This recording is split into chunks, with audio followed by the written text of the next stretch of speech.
Shalom, Bapak Ibu yang terkasih dalam Yesus Kristus. Sudah sekian lama kita tidak beribadah ataupun juga bertemu secara fisik. Apa kabarnya? Yang pasti kita tetap dalam perlindungan dan penyertaan dari Tuhan, tetap dalam naungan kasih karunia Tuhan dan juga keselamatan yang daripadanya. Untuk itulah, walaupun kita dalam suasana, dalam situasi dan kondisi akibat pandemi COVID-19, kita semestinya tetap bersyukur. Dan Roh Kuduslah yang akan memampukan kita untuk bersyukur. Ya, Roh Kudus memampukan untuk bersyukur. Itulah juga yang akan menjadi tema pada Pekan Doa Pentakosta kita pada hari ini, yang dilandaskan oleh firman Tuhan dari Lukas 17 ayat 11 sampai 19. Dan sebelum Pendeta Immanuel Adam akan memimpin doa dan menyampaikan firman, marilah kita bersama menaikkan syukur kita dengan menaikkan pujian dari PKJ 7. Bersyukurlah pada Tuhan.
Bapak Ibu yang dikasihi Tuhan Yesus Kristus,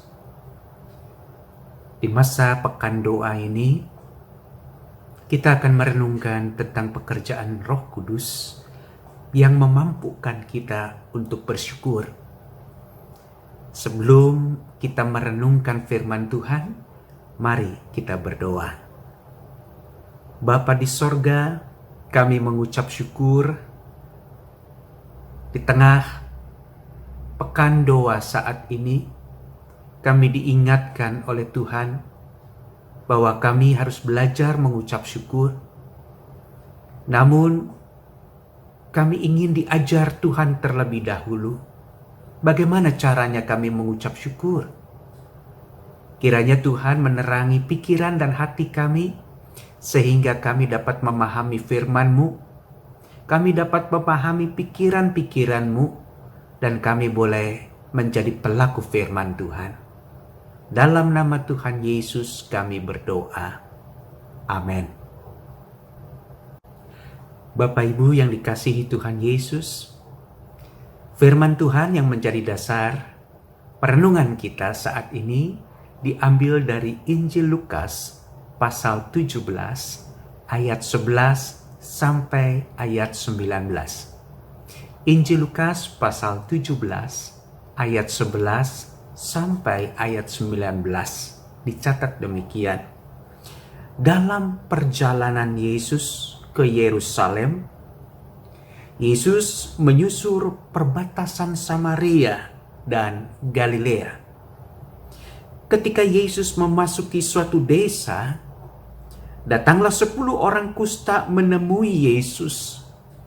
Mereka tinggal berdiri agak jauh dan berteriak, "Yesus, Guru, kasihanilah kami." Lalu Yesus memandang mereka dan berkata, "Pergilah, perlihatkanlah dirimu kepada imam-imam." Dan sementara mereka di tengah jalan, mereka menjadi tahir. Seorang dari mereka ketika melihat bahwa ia sudah sembuh, kembali sambil memuliakan Allah dengan suara nyaring. Lalu tersungkur di depan kaki Yesus dan mengucap syukur kepadanya. Orang itu adalah seorang Samaria. Lalu Yesus berkata, "Bukankah ke-10 orang tadi semuanya sudah menjadi tahir? Di manakah yang 9 orang itu? Tidak adakah di antara mereka yang kembali untuk memuliakan Allah selain daripada orang asing ini?" Lalu Yesus berkata kepada orang itu, "Berdirilah dan pergilah, imanmu telah menyelamatkan engkau."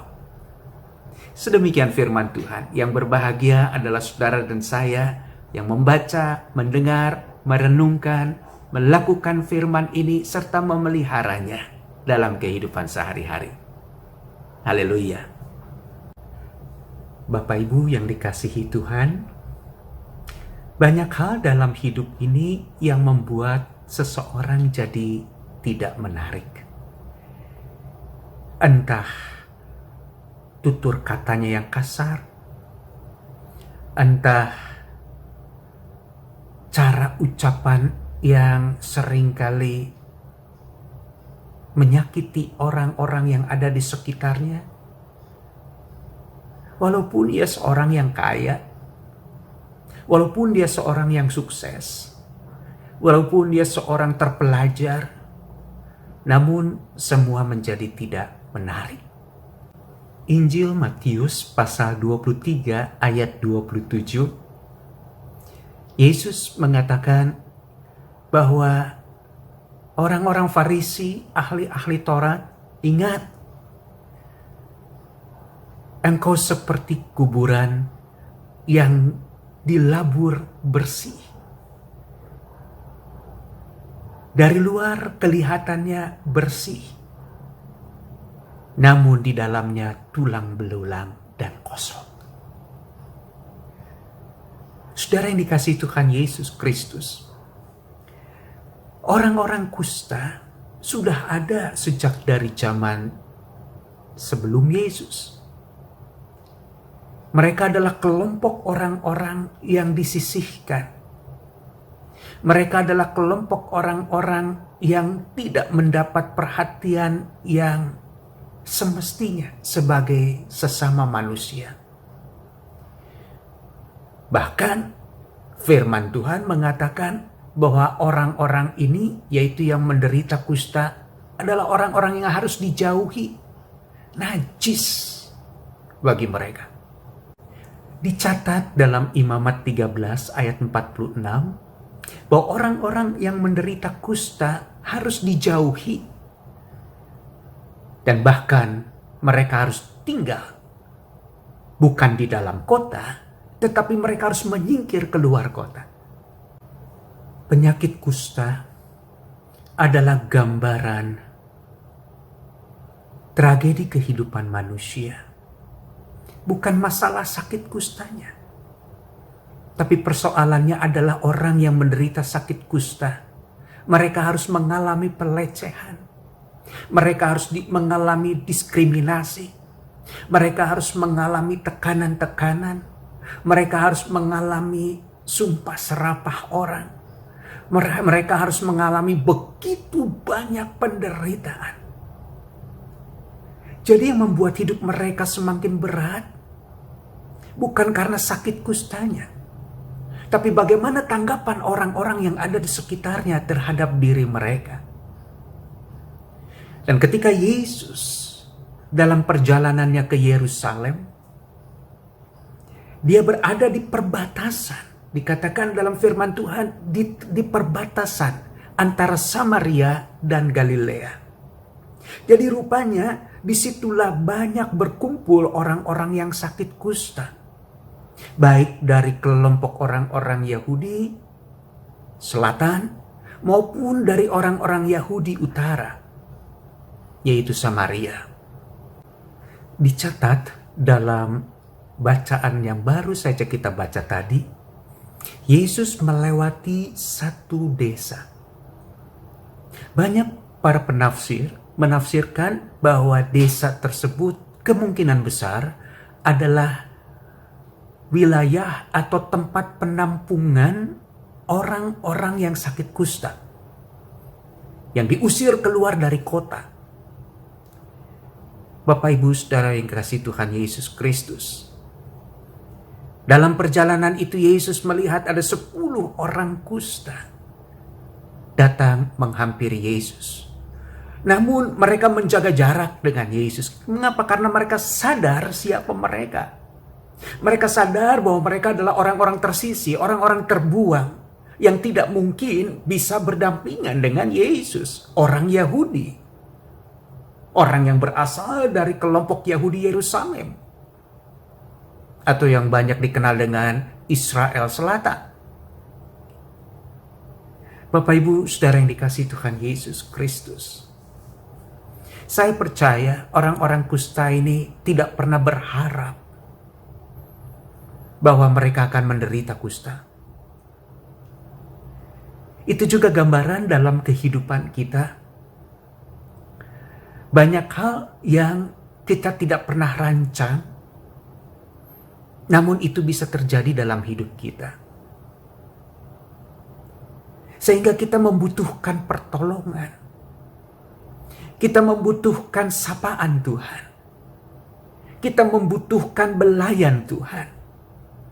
Kita membutuhkan jalan keluar dari Tuhan terhadap persoalan-persoalan kita. Sama seperti orang-orang yang sakit kusta ini. Mungkin kita juga tidak berani bertatap muka dengan Tuhan.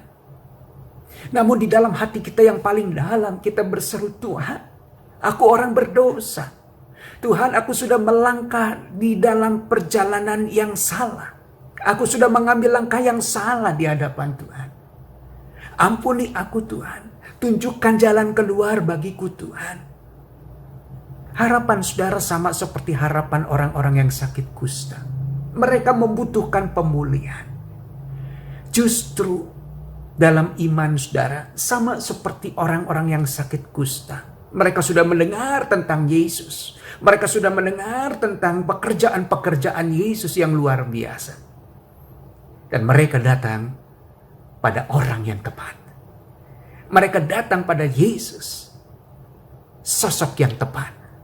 Saya teringat dengan ucapan Rasul Paulus dalam Efesus 2 ayat 13. Yesus datang ke tengah-tengah dunia ini, mau merangkul mereka yang jauh menjadi dekat oleh darah Kristus.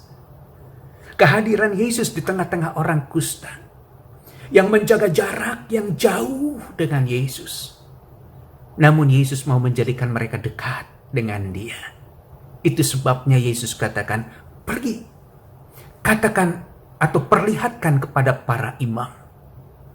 Walaupun saat itu mereka belum menerima pemulihan itu dari Yesus. Namun orang kusta ini, ke-10 orang kusta ini berjalan dengan iman mereka.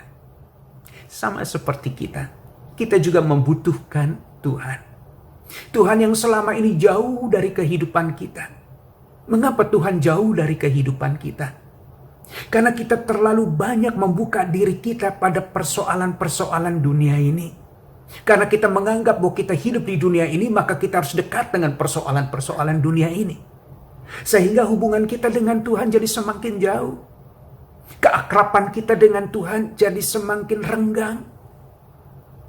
Bapak Ibu Saudara yang dikasihi Tuhan Yesus Kristus, Namun Tuhan tidak menunggu, saudara. Tuhan tidak menunggu orang-orang yang sakit kusta. Namun Tuhan menghampiri mereka. Yesus menghampiri saudara yang membutuhkan dia. Yesus menghampiri orang-orang kusta yang membutuhkan dia. Bapak Ibu saudara yang dikasihi Tuhan Yesus. Kadang yang menjadi kebutuhan kita adalah kebutuhan karena persoalan-persoalan yang mendesak. Dan kita mengharapkan jawaban Tuhan seketika itu juga menjawab kebutuhan-kebutuhan kita. Namun sadarkah kita, ada begitu banyak kebutuhan-kebutuhan yang kita butuhkan, namun Tuhan sediakan. Saudara butuh akan matahari. Saudara butuh akan air yang bersih. Saudara butuh udara yang bersih. Namun ketika saudara melihat kebutuhan-kebutuhan itu, saudara tidak melihat itu sebagai kebutuhan, tetapi saudara melihat itu sebagai keharusan. Sudah semestinya begitu. Sudah seharusnya begitu. Namun Tuhan sediakan. Pernahkah kita mengucap syukur untuk hal-hal itu? Saudaraku, sepertinya mata kita dibutakan untuk melihat hal-hal tersebut. Kita hanya fokus kepada persoalan yang betul-betul ada di depan mata kita. Tidak salah sih. Namun akhirnya kita tidak belajar mengucap syukur. Peristiwa tentang 10 orang kusta ini, ketika mereka sudah berjalan dalam perjalanan mereka, di tengah jalan mereka dipulihkan. Ada satu orang yang begitu melihat keadaannya dipulihkan, maka ia kembali pada Yesus dan dia katakan, aku mengucap syukur sambil tersungkur. Mengucap syukur berarti kesungguhan hati kita untuk melihat pekerjaan-pekerjaan Tuhan yang luar biasa dalam hidup kita. Itu yang membuat kita hanya bisa sujud, tersungkur. Bapak Ibu Saudara yang dikasihi Tuhan Yesus Kristus. Dikatakan orang Samaria. Siapa orang Samaria ini? Bapak Ibu Saudara yang dikasihi Tuhan Yesus, orang Samaria adalah kelompok orang-orang yang tidak diakui oleh orang-orang Yahudi sebagai sesamanya. Mereka adalah kelompok orang berdosa. Mereka adalah kelompok orang-orang yang beribadah kepada Baal. Mereka adalah kelompok orang-orang yang tidak Tuhan sukai menurut mereka. Mengapa? Karena orang-orang Samaria ini sejak dari dahulu setelah perpecahan Israel menjadi Israel Selatan dan Israel Utara. Israel Selatan ibu kotanya Yerusalem, Israel Utara ibu kotanya Samaria.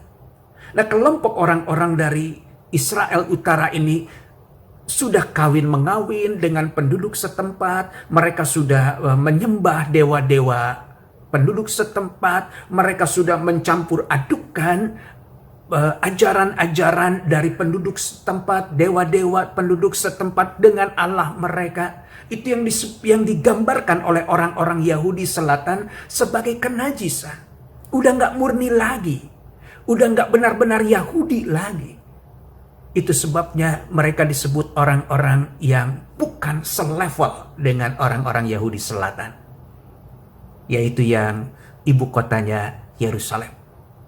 Bapak Ibu Saudara yang dikasihi Tuhan Yesus, justru yang digambarkan yang tidak murni ini terlihat bagaimana imannya membuka mata hatinya untuk bisa melihat pekerjaan Tuhan yang tidak pernah membeda-bedakan. Kasih Tuhan, anugerah Tuhan untuk setiap orang yang percaya padanya, yang sujud di hadapannya, yang belajar mengucap syukur senantiasa dalam setiap keadaan. Bapak Ibu Saudara yang dikasihi Tuhan Yesus, kita harus belajar sadar bahwa kebanyakan manusia, mereka hanya melihat apa yang belum mereka terima. Mereka jarang melihat apa yang sudah mereka terima. Itu sebabnya mereka sulit untuk mengucap syukur. Karena apa yang sudah mereka terima, akhirnya ujung-ujungnya adalah hal yang biasa, yang sudah seharusnya, yang sudah semestinya. Sehingga kita tidak pernah belajar mengucap syukur dari perkara-perkara yang kecil. Firman Tuhan yang kita renungkan hari ini mau mengajarkan kita sekalian bahwa mengucap syukur adalah sebuah sikap hati yang membuka diri untuk pekerjaan-pekerjaan Tuhan.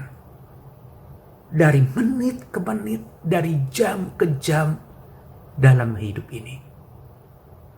Kita diajar untuk melihat apa yang sudah Tuhan berikan dalam hidup kita. Bukan melihat apa yang belum Tuhan berikan dalam hidup ini. Mengucap syukur berarti percaya. Kalau Roh Kudus akan membuka mata hati kita untuk mulai melihat pekerjaan-pekerjaan Tuhan yang luar biasa dari hari ke hari, dari menit ke menit, dari jam ke jam yang Tuhan lakukan dalam hidup kita. Saudaraku, mengapa 9 orang yang sakit kusta yang sudah mendapat anugerah Tuhan, kesembuhan, tidak balik lagi pada Tuhan?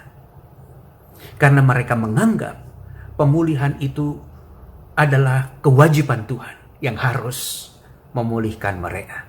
Itu sebabnya mereka tidak perlu mengucap syukur. Itu sudah seharusnya Tuhan kerjakan, memenuhi kebutuhan-kebutuhan mereka. Namun, orang Samaria yang balik kepada Tuhan dan mengucap syukur adalah orang yang menghayati bahwa Tuhannya bukan Tuhan yang sekedar memberi, namun Tuhannya adalah Tuhan yang jauh lebih besar ketimbang sekedar memberi, yaitu motivasi Tuhan. Karena begitu besar kasih Tuhan untuk setiap orang yang berlindung padanya, itu yang membuat orang Samaria ini tunduk dan mengucap syukur. Orang yang hidup dalam pengucapan syukur, mereka adalah orang yang berani mengucap syukur dalam setiap keadaan.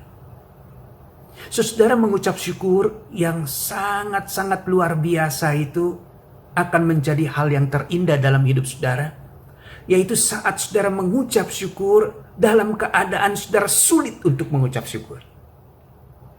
Saat rumah saudara kebakaran, bagaimana saudara bisa mengucap syukur?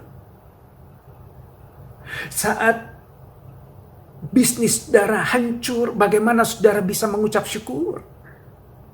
Saat saudara harus menghadapi sakit penyakit yang berat, bagaimana saudara bisa mengucap syukur? Bapak, Ibu, saudara yang dikasihi Tuhan Yesus Kristus, satu hal yang ingin saya katakan pada saudara.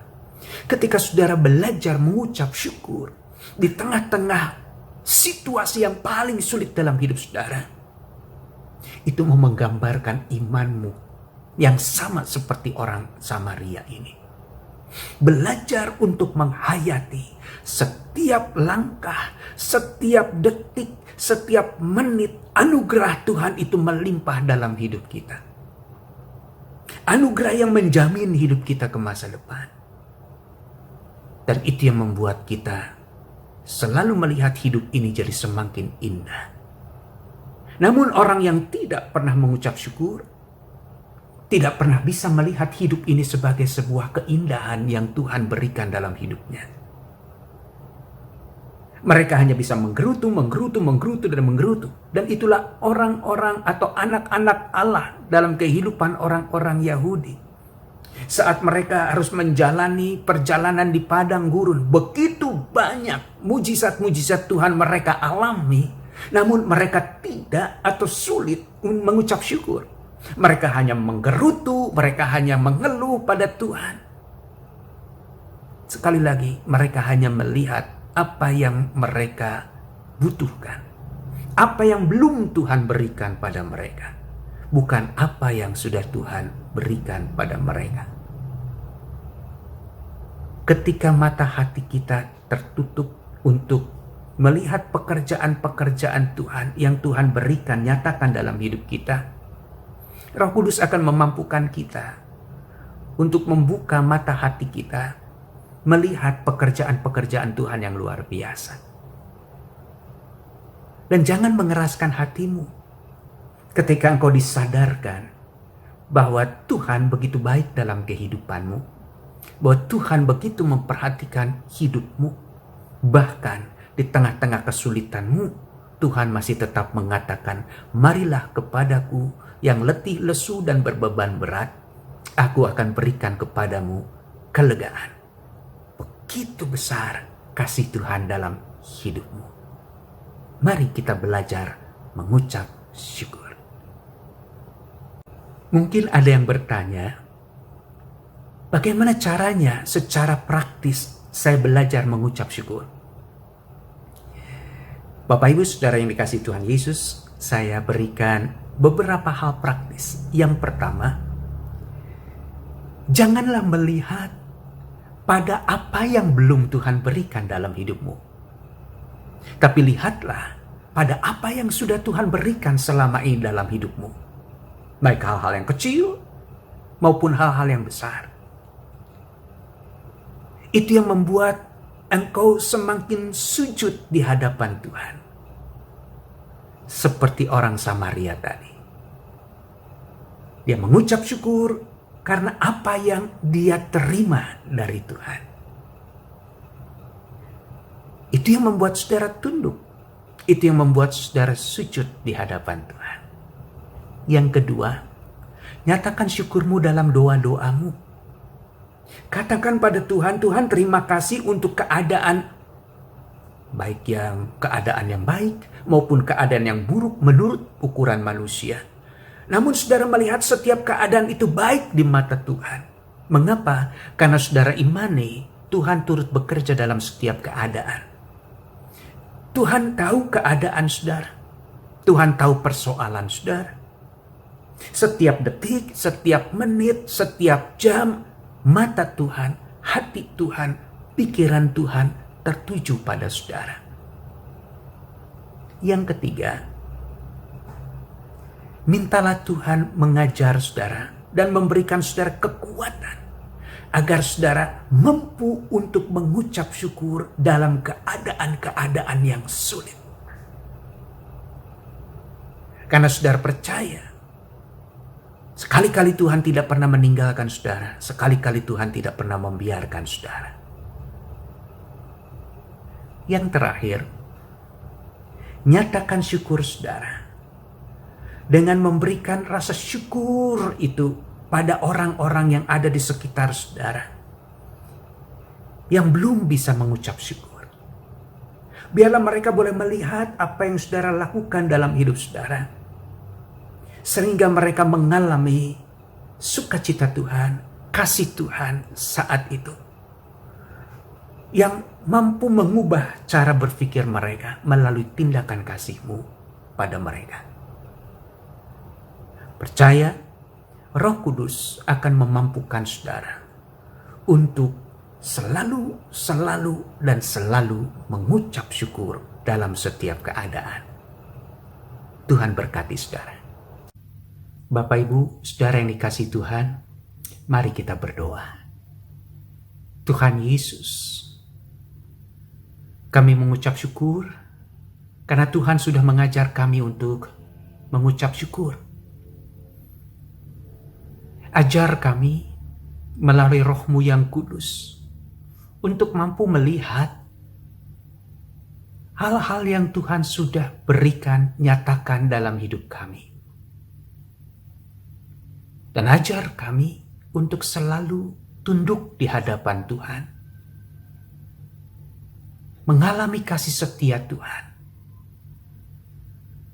Dan juga kami mohon Roh Kudus memampukan kami dalam doa-doa kami, agar Tuhan memampukan kami mengucap syukur di tengah-tengah situasi yang sulit, situasi yang tidak pernah kami bayangkan. Dan di tengah-tengah syukur itu nama Tuhan dimuliakan. Dan ajar kami melalui Roh-Mu yang kudus, agar kami boleh menjadi orang-orang yang menebar syukur kami kepada orang-orang yang sulit mengucap syukur. Agar syukur kami sungguh menjadi kekuatan bagi mereka untuk belajar mengucap syukur dalam setiap keadaan. Kami berdoa untuk gerejamu, GKI Wahid Hasyim. Tuhan, pakai gerejamu untuk menjadi penyalur syukur kami bagi orang-orang yang membutuhkan. Tuhan, berikan kekuatan kepada para pengerja, para penatua dalam melayani Tuhan di gerejamu GKI Wahid Hasyim. Dalam nama Tuhan Yesus kami berdoa. Amin.